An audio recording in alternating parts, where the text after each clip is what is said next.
또 계속적으로 동일하게 그런 축복의 은혜가 함께 하는지 이것을 물어보고 싶습니다.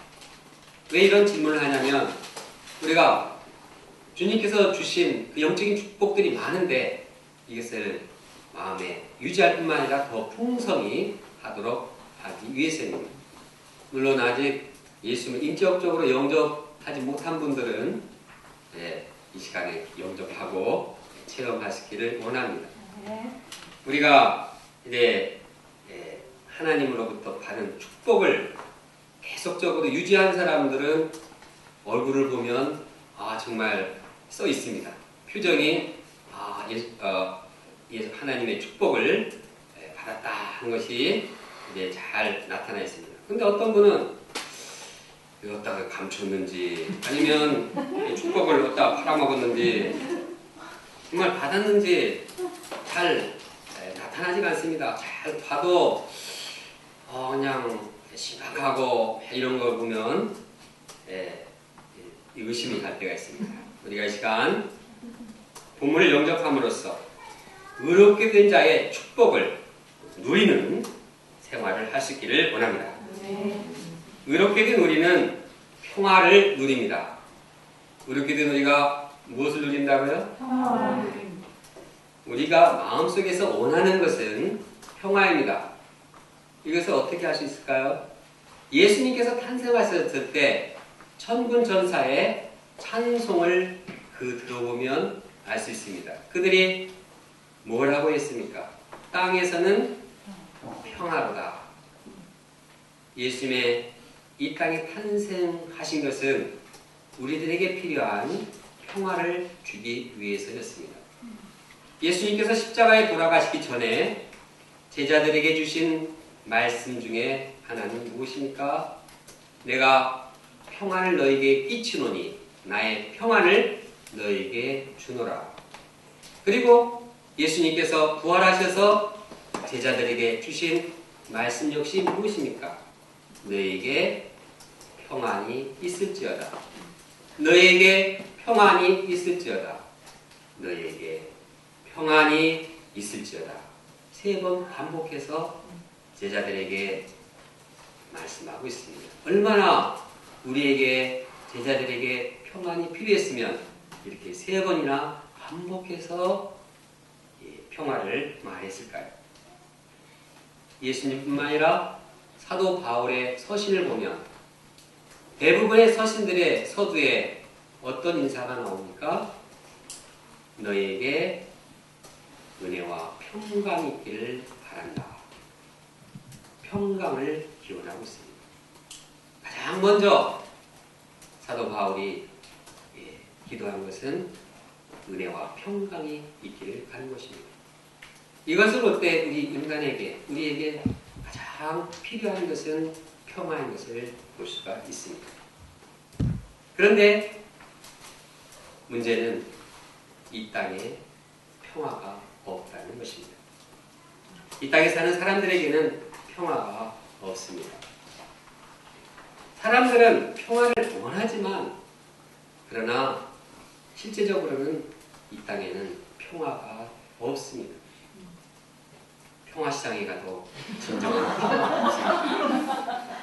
신평화시장에 가도 새로운 평화가 없습니다.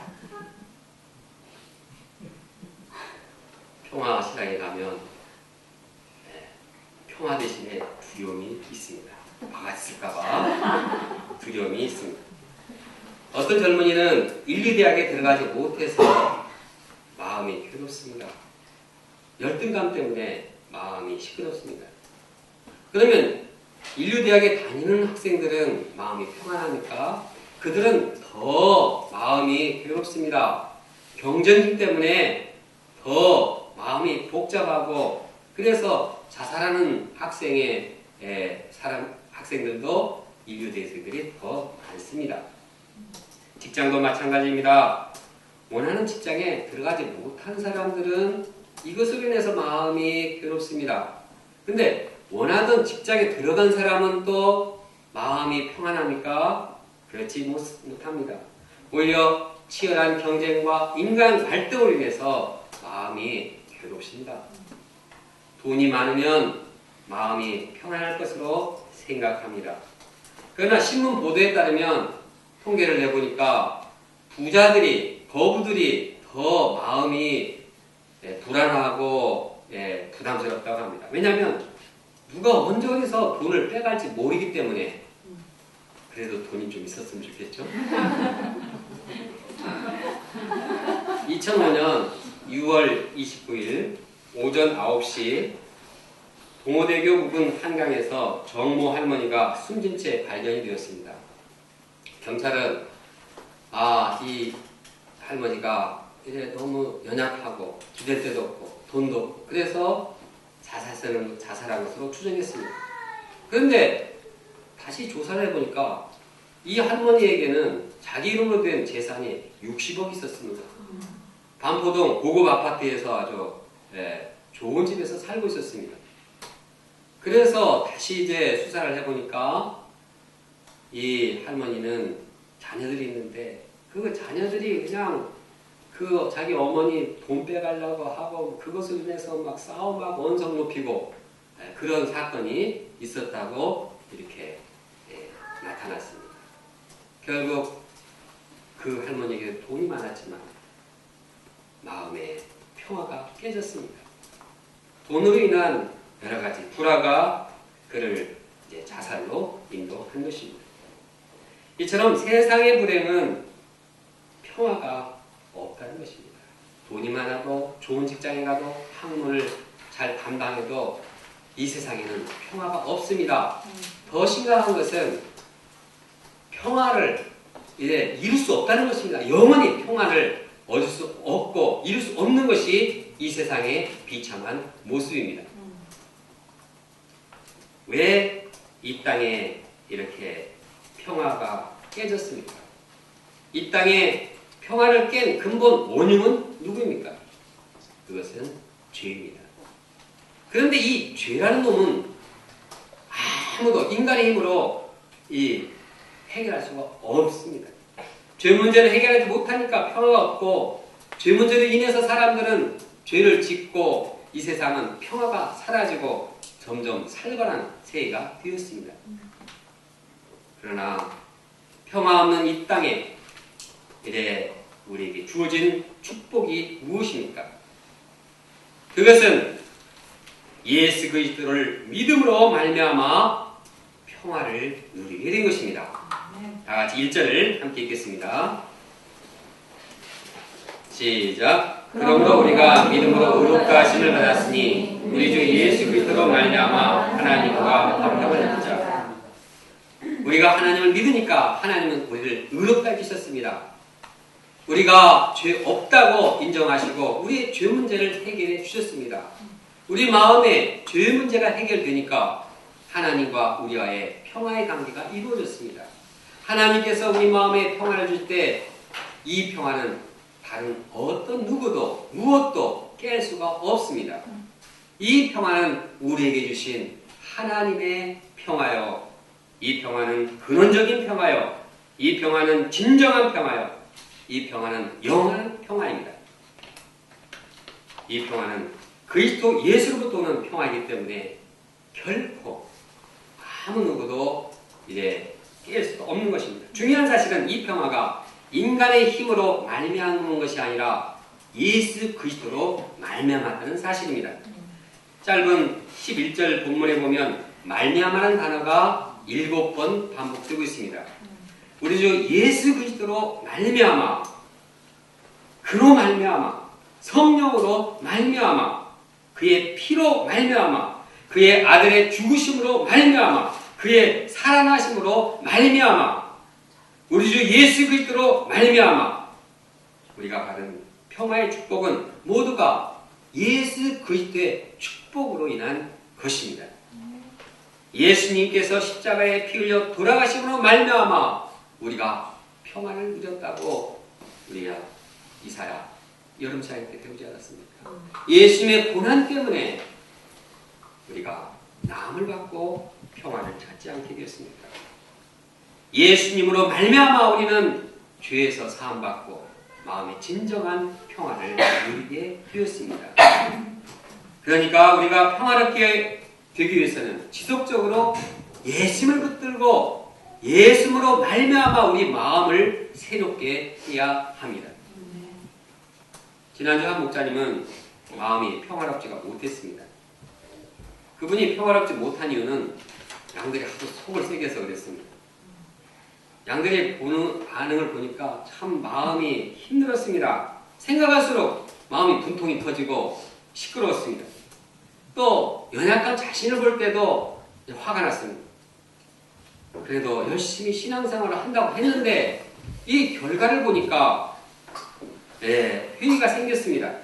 이처럼 아무리 좋은 일을 하더라도 그 마음에 예수님을 붙들지 않으면, 예수님을 의지하지 않으면, 예수님이 마음에 살아있지 않으면 우리는 마음에 평화가 없습니다.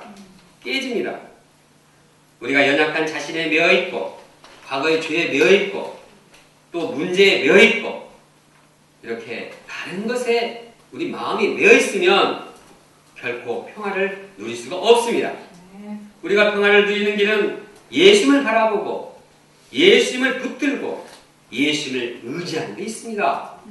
예수 그리스도로 말미암아 우리는 평화를 누리게 됩니다. 그 동역자님만 마음의 평화가 깨지는 거 아닙니다. 저도 마음의 평화가 깨질 때가 있습니다. 지난주 저는 한 동역자님에서 마음이 아주 평화가 깨졌습니다. 근데 기대를 하면 할수록 그 마음의 기대도 깨지고 마음의 이 평화도 깨지는 것을 발견했습니다. 마음의 평화가 깨지니까 기도가 안 나왔습니다. 이 기도를 하려고 해도 속에서 막 화가 나니까 기도가 되지 않았습니다. 밤이 되었는데 그 고요하고 평화로운 밤에도 마음이 평화로우지 않으니까 이 잠이 안 왔습니다. 속에서 막 불만이 생기니까 라면을 끓여 먹었습니다. 라면을 끓여 먹으니까 속이 더 안 좋고 아주 괴로웠습니다.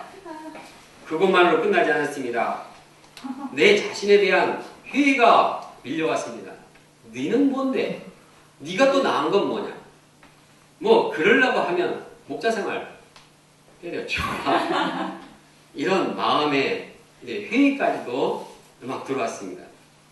그런 적 없습니까? 저만 그럽니까? 이렇게 생각하다는 이거 안 되겠다. 제가 이제 마음을 추스려 놓고 내가 이게 기도해야겠다. 그래서 예수님을 생각하고 나의 죄를 사해 주신 예수님, 나를 구원하기 위해서 십자가에 피 흘려 돌아가신 예수님을 마음에 영접했습니다.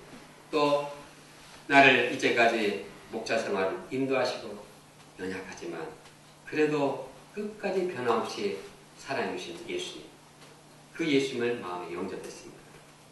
또 예수님의 용서의 사랑으로 또 상대방을 용서했습니다.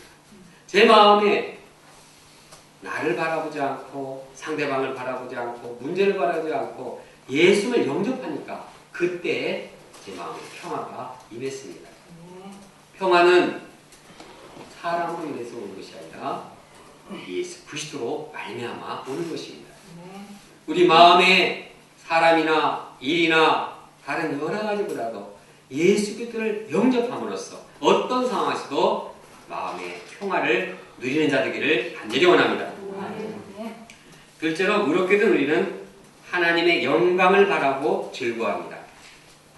의롭게 된 우리가 어떻게 된다고요? 하나님의 영광을 바라고 즐거워합니다. 네, 믿음으로 의롭게 된 자는 평화만 누리는 것이 아닙니다. 미래에 대한 소망이 넘칩니다. 이 소망은 보통 소망이 아닙니다. 이 소망은 세상의 소망이 아닙니다. 이 소망은 영적인 소망입니다. 이 소망은 하나님의 영광을 바라는 소망입니다. 사실 인간은 죄로 인해서 하나님의 영광에 이르지 못했습니다. 우리 인간은 죄로 인해서 하나님의 형상을 잃어버렸습니다. 죄를 짓고서 점점 하나님으로부터 멀리 떨어지고 속성이 하나님과는 점점 더 멀어져서 이제는 결코 하나님께로 나아가지도 못하는 존재가 되었습니다. 하나님의 영광은커녕 하나님께 접근하지도 못하게 되었습니다. 그러나 우리는 하나님께서 보내신 예수 그리스도를 영접함으로 말미암아 죄 사함을 받았습니다. 우리가 예수님을 영접할 때 하나님은 우리를 죄 없다 하시고 우리와 함께 다시 이제 교제를 나누셨습니다. 그것으로 교제를 나누는 것으로 끝나지 아니하고 이제는 하나님의 영광에 동참하게 했습니다. 15절에 보면 뭐라고 말합니까? 은혜와 의의 선물을 넘치게 받은 자들은 한 분 예수 그리스도로 통하여 생명 안에서 왕노릇하리로다. 이제 우리는 예수 그리스도와 함께 영원한 하나님 나라에서 왕노릇하게 되었습니다.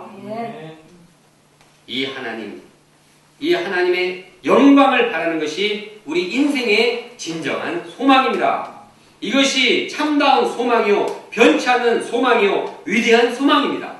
우리가 이 소망을 마음에 영접할 때 우리에게는 즐거움이 있습니다. 5절에 보면 이 소망은 우리를 부끄럽게 하지 않는다고 말하고 있습니다. 하나님의 영광에 대한 소망은 우리를 속이거나 배신하지 않습니다. 우리를 수치스럽게 만들지 않습니다. 그런데 세상의 소망은 다릅니다. 세상의 소망은 우리를 부끄럽게 합니다. 왜 세상의 소망이 우리를 부끄럽게 합니까? 우리가 세상의 소망을 위해서 온 마음을 바치고 모든 것을 다해도 세상의 소망은 우리를 진정으로 만족하고 행복하고 즐겁게 해주지 못하기 때문입니다. 어떤 분은 10수년 동안 학문을 열심히 감당을 했습니다. 그래서 그냥 너무나 열심히 공부를 해서 그냥 진이 빠질 정도였습니다. 그러나 그분이 하는 말은 도대체 내가 이것을 위해서 정말 일평생 이렇게 시간을 젊은 날을 보냈단 말이야. 몸부림 쳤단 말이죠. 이렇게 참 허무함을 이제 회피할 수 없는 말을 했습니다. 어떤 분은 열심히 막 연애를 했습니다. 그래서 막 있는 거 없는 거 이렇게 드리고 해서 시간도 드리고 물질도 드렸습니다. 그런데 그 결과는 이제 헛되었습니다. 6 남편을 둔 사마리아 여인과 같이 이제 그 마음에 권태와 허무감이 몰려왔습니다. 세상의 소망은 무엇을 추구하든지 이렇게 정말 헛됩니다. 세상의 소망은 우리를 굉장히 영원토록 즐겁게 하는 것 같지만 그러나 세상의 소망은 우리를 배신하고 우리를 즐거움 주지 못합니다. 요즘 대선을 준비하려고 후보들이 열심히 준비합니다. 모르겠습니다. 그분들이 소망이 뭔지는 잘 모르지만 참 전에 한 분을 보면 그렇게 대통령이 되었어도 그 마음에 참다운 기쁨이 없을 때 죽음을 자초하고 말았습니다. 우리가 세상의 소망을 가질 때 그 결과는 이렇게 우리를 부끄럽게 하는 것입니다. 그러나 하나님의 영광을 소망하는 것은 다릅니다. 하나님의 영광을 소망하는 사람은 이 하나님의 영광을 소망할 때 하나님은 우리가 생각하는 그 영광 이상의 그 크고 한없는 영광의 선물을 주십니다. 우리가 하나님의 영광을 아무리 생각해봐도 우리가 그 하나님의 영광을 다 생각할 수가 없습니다. 왜 그렇습니까? 이 땅의 영광은 하나님의 이 나라의 하나님의 세계 영광과 다르기 때문입니다. 이 땅에서 아무리 영광을 정말 큰 영광이 있더라도 하나님의 영광의 세계에 비춰볼 때는 아주 미미한 것입니다. 영의 세계, 하나님의 세계, 그 영광은 우리가 이루 헤아릴 수가 없습니다. 상상할 수 없을 만큼 크고 놀랍습니다. 우리는 크고 놀라운 하나님의 영광을 바라며 즐거운 인생 살게 되었습니다. 그러면 진짜로 우리가 이렇게 하나님의 영광을 바라고 즐거워하고 살고 있습니까? 진정으로 우리의 삶의 방향이 이 땅이 아니라 하나님의 영광을 바라고 살고 있습니까? 하루 생활 중에 주로 무엇을 생각하고 무엇을 소망하고 있습니까? 돈, 공부, 직장인, 바쁜 거, 이 쫓기면서 얼마나 근심을 하고 걱정을 많이 하고 살고 있지는 않죠. 영광의 하나님의 영광을 소망을 바라보면 위를 바라보고 땅을 그냥 밑에다 쳐박고 이 얼굴을 쳐박고 살고 있지 않습니다. 우리가 하나님의 영광을 소망하는 사람으로서 시간은 얼마나 하나님의 영광을 바라는 시간을 갖고 있습니까? 몇 번이나 하루에 몇 번이나 하나님의 영광을 바라보며 소망하고 있습니다.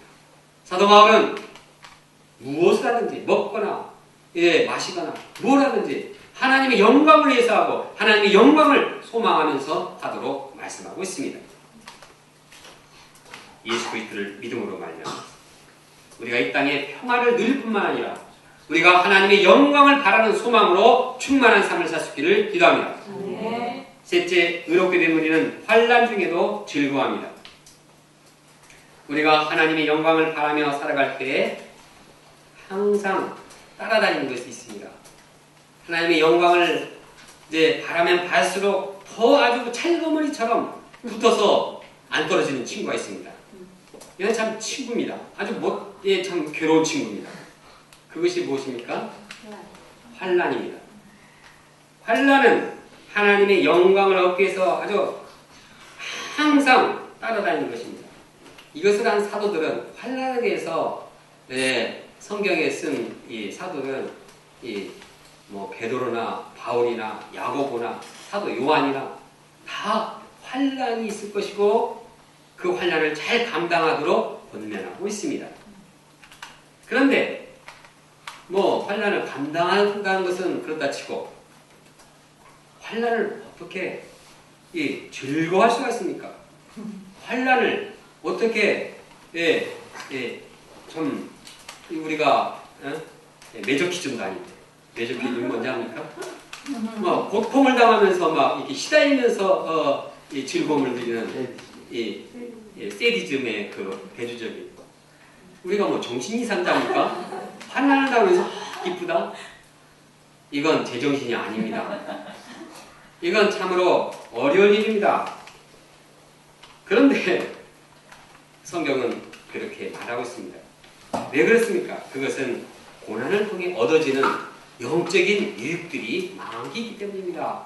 이 유익은 참으로 고귀하기 때문입니다. 3절 4절을 함께 읽겠습니다. 시작. 다만 이뿐 아니라 우리가 환난 중에도 즐거워하니 이는 환난은 인내를, 인내는 연단을, 연단은 소망을 이룬 줄 알미로라. 우리는 환난을 통해서 아주 고귀한 성품 인내를 나누게 됩니다. 인내는 환난이 없이는 그렇지 이루어지지 않습니다.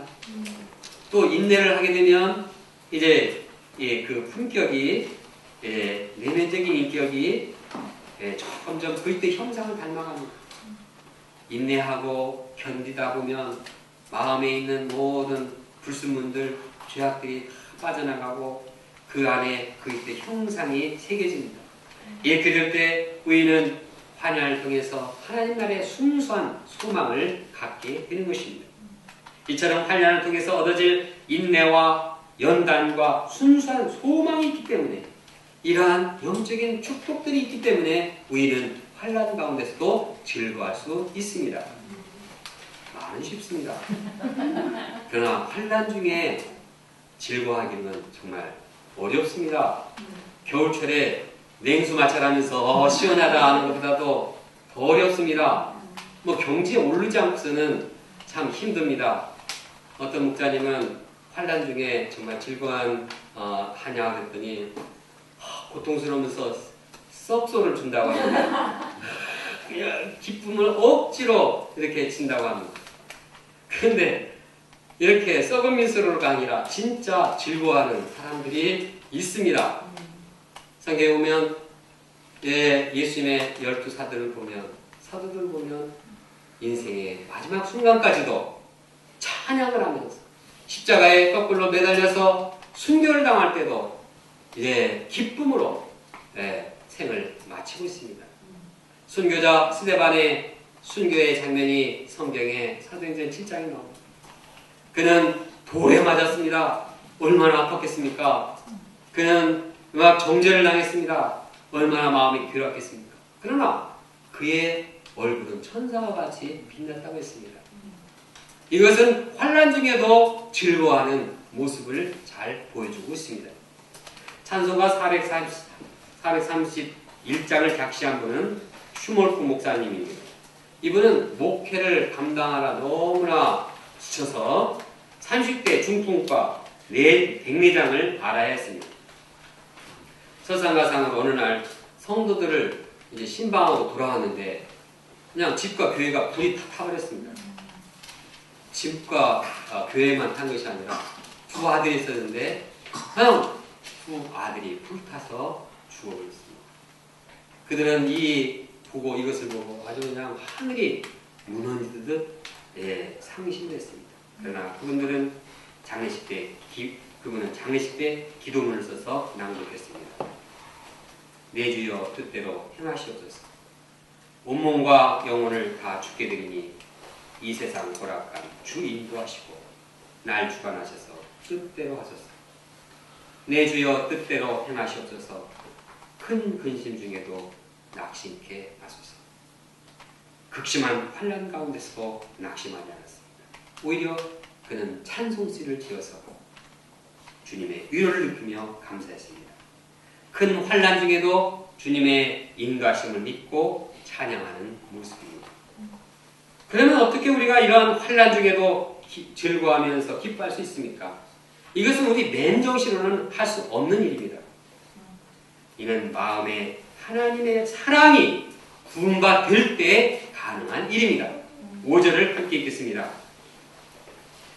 시작. 소망이 우리를 부끄럽게 하지 아니하면 우리에게 주신 성령으로 말미암아 하나님의 사랑이 우리 마음에 구원받으리니. 8절도 읽겠습니다. 시작. 우리가 아직 죄인 되었을 때 그리스도께서 우리를 위하여 죽으심으로 하나님께서 우리에 대한 자기의 사랑을 확증하셨느니라. 하나님의 사랑이 하나님의 사랑의 힘이 하나님의 사랑에 감동이 되었을 때 환난 중에도 즐거워하며 이를 감당하게 됩니다. 하나님의 사랑은 참으로 큰 힘이 있습니다. 위대한 힘이 있습니다. 하나님의 사랑은 결코 사람의 사랑과 비교할 수 없습니다. 세상 사람들의 사랑은 어떠합니까? 세상 사람들은 의인을 위해서 주는 사람이 거의 없습니다. 있다고 해도 아주 소수입니다. 선한 사람들을 위해서 죽는 사람이 아주 간혹은 있습니다. 그러나 죄인을 위해서 죽는 사람은 하나도 없습니다. 미친 사람 아니고는. 미친 사람도 안 죽습니다. 그러나 그리스도께서는 우리가 아직 죄인 되었을 때 우리를 사랑하셨습니다. 우리가 못된 짓 하고 우리가 하나님과 원수 되었을 때 주님은 우리를 사랑하셨습니다. 우리가 주님을 원망하고 배척하고 무시해도 주님은 우리를 위해서 십자가에 피를 흘려 돌아가셨습니다. 내가 딴짓을 하고 내가 세상에 빠져 있어도 하나님은 우리를 위해서 십자가에 피 흘려 돌아가셨습니다. 이 크신 사랑은 무조건적인 사랑이요, 희생적인 사랑이요, 절대적인 사랑입니다. 이 사랑을 우리가 알 때 우리는 그 사랑에 감동하게 됩니다. 그리고 주님으로 인한 환난을 기쁨으로 감당하게 됩니다. 제도행자는 요셉이가 첼로를 구입하는 비용을 벌기 위해서 파출부를 한 적이 있었습니다. 일당 얼마를 받아오면은 하루 있었던 일들을 이야기합니다. 근데 어느 날은 식당에 갔는데 아주 식당 아줌마가 굉장히 막 꾸짖었습니다. 청소를 제대로 못한다고. 그래가지고 너무나 무서웠다고 했습니다. 그러나 그 얼굴에는 기쁨이 있었습니다. 왜 그랬습니까? 그것은 아들을 사랑하는 마음이 있었기 때문에 그를 위한 고난도 기쁨으로 받아줄 수 있었던 것입니다. 이것이 사랑의 힘입니다. 이처럼 우리가 예수 그리스도의 사랑에 감동할 때 그 사랑으로 인해서 우리는 어떠한 환난도 기쁨과 즐거움으로 감당할 수 있습니다.